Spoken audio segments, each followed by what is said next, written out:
नमस्कार दोस्तों, स्वागत है आपका विश्वजीत रिसर्च सेंटर में। जैसा कि आपको पता ही है कि हमारा डिफेंस मिनिस्ट्री ने अभी कुछ दिनों पहले ही 2,23,000 के डिफेंस इक्विपमेंट्स की मंजूरी दे दी है। लेकिन उस वक्त ये रिपोर्ट में कहा गया कि इसमें कहीं भी MMRCA 2.0 या MRFA डील को लेकर कोई भी बात नहीं की गई। मीडिया ये भी रिपोर्ट कर रही थी कि शायद MMRCA डील को कैंसिल कर दिया जाएगा और उसकी जगह पे तेजस MK2 ले लिया जाएगा। ये बात बिल्कुल भी सच नहीं है। मीडिया रिपोर्ट्स की अगर मैं बात करूं तो ये एक अफवाह है। मैं आपको बताता हूं क्यों। ये बात सच है कि तेजस MK2 को एक बड़ी संख्या में इंडियन एयरफोर्स लेने वाली है, जो कि करीबन करीबन 200 होंगे। लेकिन ये नहीं कहा गया है कहीं भी एयरफोर्स चीफ से कि MMRCA डील को कैंसिल कर दिया जाएगा। मैंने मेरे पहले वीडियो में भी कहा था कि अगर ये डील जल्दी फाइनल नहीं होती है तो इसमें वापस डिले होगा। लेकिन MMRCA 2 में आप राफेल का कंपैरिजन कभी भी आप तेजस MK2 से नहीं कर सकते हैं। तेजस MK2 का हम जो लेंगे, इसका होगा काम कि ये रिप्लेस करेंगे हमारे पुराने होते हुए जैगुआर को, MiG-21 को, जो कि हो भी चुके हैं तेजस MK1 से, और आपके आने वाले मिराज या MiG-29 जो रिटायर करेंगे उनको रिप्लेस करेगा तेजस MK2। लेकिन कहीं भी राफेल का कंपैरिजन हम इससे नहीं कर सकते हैं। और मेरी ही बात को जो ने मैंने कहा था, सेम वैसा ही स्टेटमेंट आज एयरफोर्स चीफ ने मीडिया कॉन्फ्रेंस में दिया है कि हम MMRCA डील को चालू रखे हैं और वो ख़त्म नहीं हुआ है। और इसमें हम अपना जो है रिक्वेस्ट जो है वापस डिफेंस मिनिस्ट्री के पास दे चुके हैं कि हमारा जो रिक्वेस्ट पहले दिया गया था इसको फास्ट ट्रैक में किया जाए। और उन्होंने ये भी बताया कि 114 फाइटर जेट्स हम फॉरेन इक्विपमेंट्स के ही लेंगे विथ मैन्युफैक्चरिंग इन इंडिया। और एक बात, MMRCA में उन्होंने ये भी कहा कि हम तेजस को लेकर उससे कंपैरिजन कहीं हो ही नहीं सकता है, और हम MMRCA डील में हमारा जो चॉइस है वो राफेल ही है। एयरफोर्स चीफ ने एक बात और भी कही कि हमारा जो ये हमने रिक्वेस्ट दिया है इसको फास्ट ट्रैक में किया जाए। और ये क्यों चाहिए हमें फास्ट ट्रैक में? क्योंकि हमको अपना स्ट्रेंथ भी मेंटेन करना है और स्ट्रेंथ बढ़ाना भी है।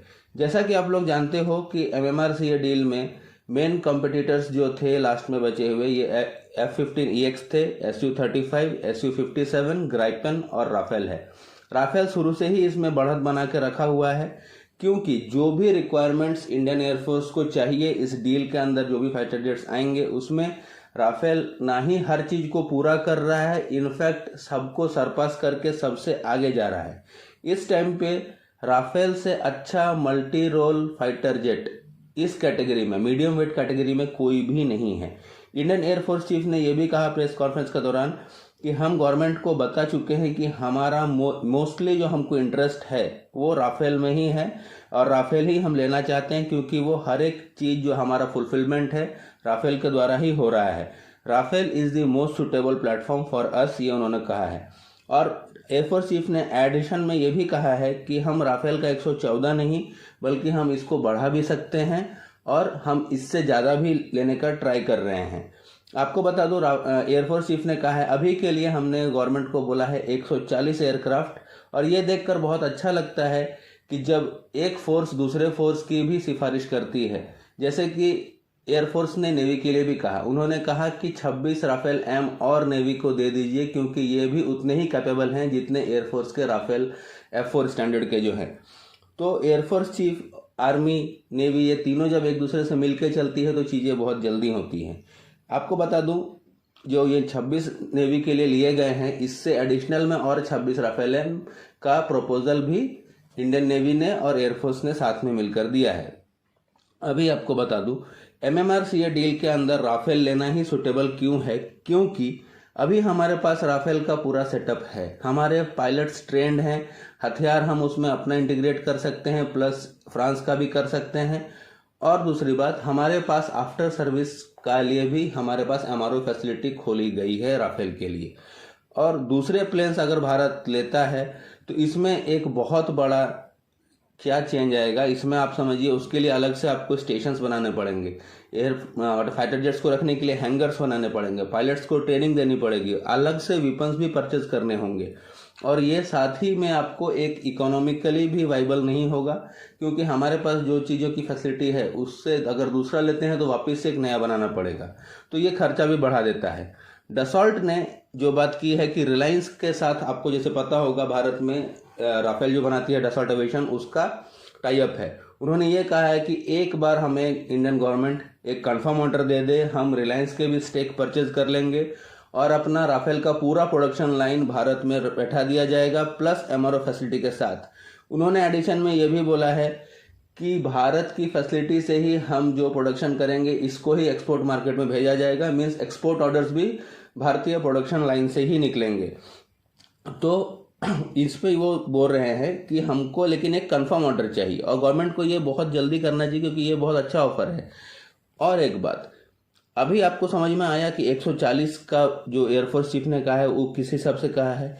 114 फाइटर जेट्स इंडियन एयरफोर्स के लिए और वापस से 26 राफेल एम नेवी के लिए, दोनों मिलाकर हो जाते हैं 140।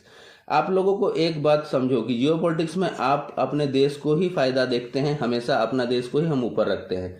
अमेरिका हमारा आज दोस्त है, पर ये अमेरिका 1971 में हम पर न्यूक्लियर अटैक करने वाला था। आज हम ताकतवर हैं इसलिए, और अमेरिका को चाइना को काउंटर करना है इसलिए वो हमसे दोस्ती करना चाहते हैं।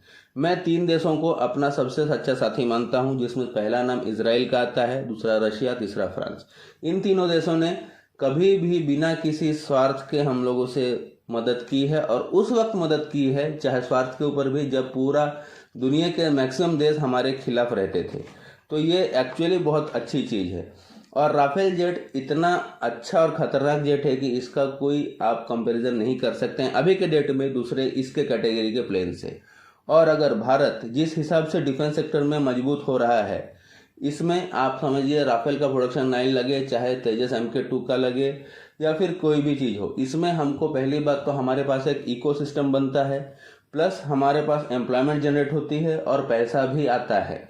तो ये एक काफ़ी अच्छा चीज़ है जो कि आपको ग्लोबली एक मार्केट में भी शो करता है कि भारत कुछ कर सकता है। भारत सरकार जो अब जल्दी से जल्दी इसको क्लियरेंस देनी चाहती है।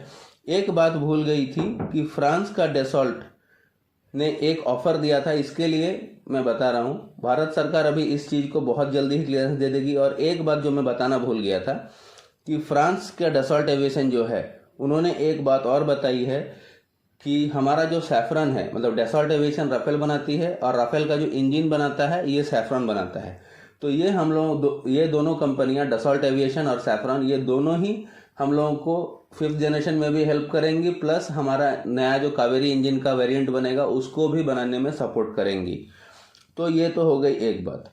और इसका इंजन जो बनेगा कावेरी का नया, ये हमारे TEDBF में भी लगेगा। इसके लिए एक बहुत ही अच्छा पार्टनर इंजन बनाने के लिए हमारे पास होना चाहिए।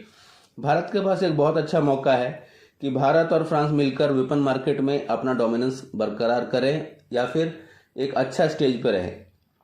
और एक कारण है राफेल सेलेक्ट करने का, वो मैं आपको बताता हूँ।